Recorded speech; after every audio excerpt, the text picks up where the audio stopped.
Ruth is living her K-pop dreams.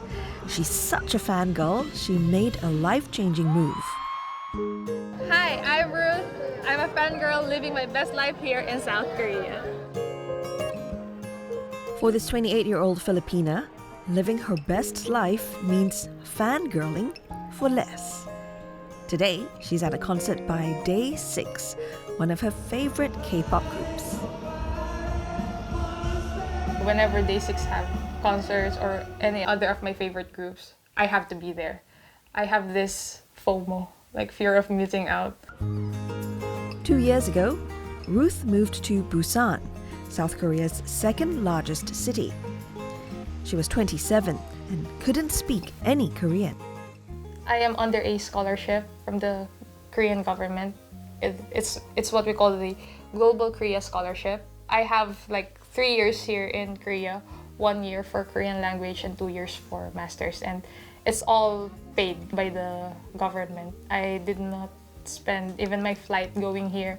I don't really pay for like dormitory fees because my university, like for us scholars, will be free. It's free for us, so I'm like, oh, more money for K-pop.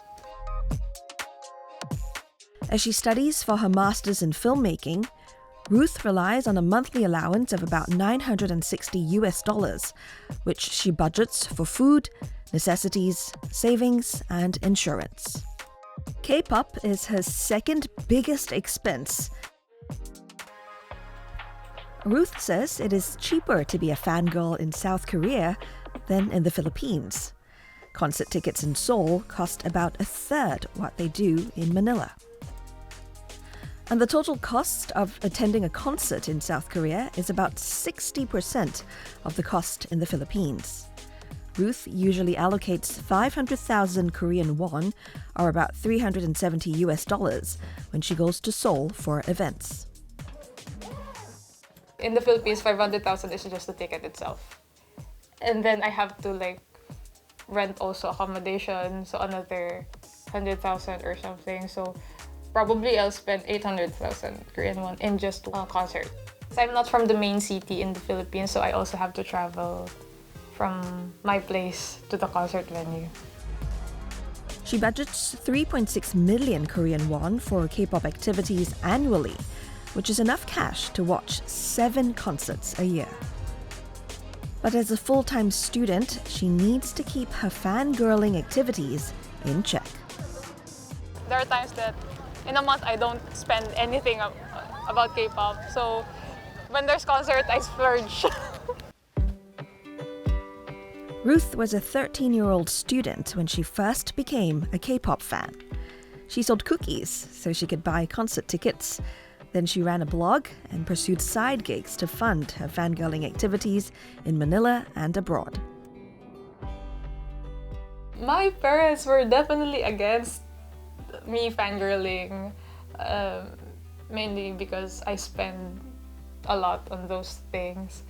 But when they realized that I am somehow also earning from K-pop because I became a photographer in K-pop concerts, so I am somehow earning, they already like, oh, you can earn money there, so just go. Global spending on K-culture could double to over $140 billion in the next 5 years, according to a recent report. Ruth says fangirling can be an expensive hobby, and she has seen the dangers of going overboard. In fangirling, money is really important. If you want to meet your idol, you have to pay. I know some fangirls who went over budget and even borrowed money, and then now their friendships are over for fangirling because this is not a need, it's a want. So learn to live below your means. I think that's the best thing, self-control for fangirls. Recently, Ruth has become more conscious about her K-pop spending. Before, I was really into collecting albums and photo cards. I'm trying to limit myself by just buying things that are really needed, like example, t-shirt or hoodie, at least in that case, I can use it also in my everyday life. Going to concerts has allowed Ruth to meet fellow fangirls like Zoe, a German who also lives in South Korea. And I've been to around over 10 shows in the last, I would say, year. Like this month where they have 2 concert weekends. A million one? Over 1,500,000 one? Yeah. Ruth's other friend who flew from Manila saved 2 months of her salary to watch the concert. I spent roughly 1,700,000 won.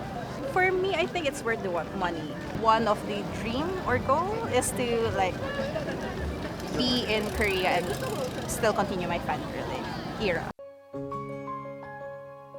For fangirls who also want to live in South Korea, Ruth says they need to be prepared.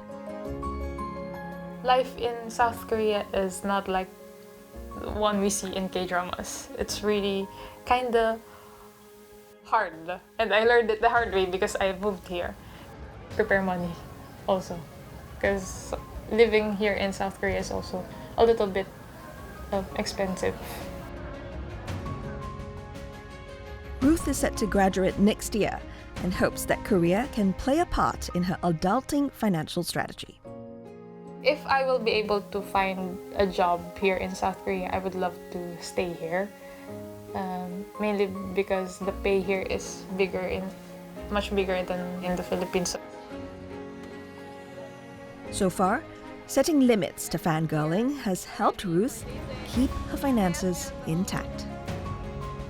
Spending more on K-pop doesn't really make you more of a fan. Spend within your means. Do not ever like borrow money just for K-pop. Don't ruin your reputation for K-pop. K-pop is supposed to be a happy place and not a stressful place.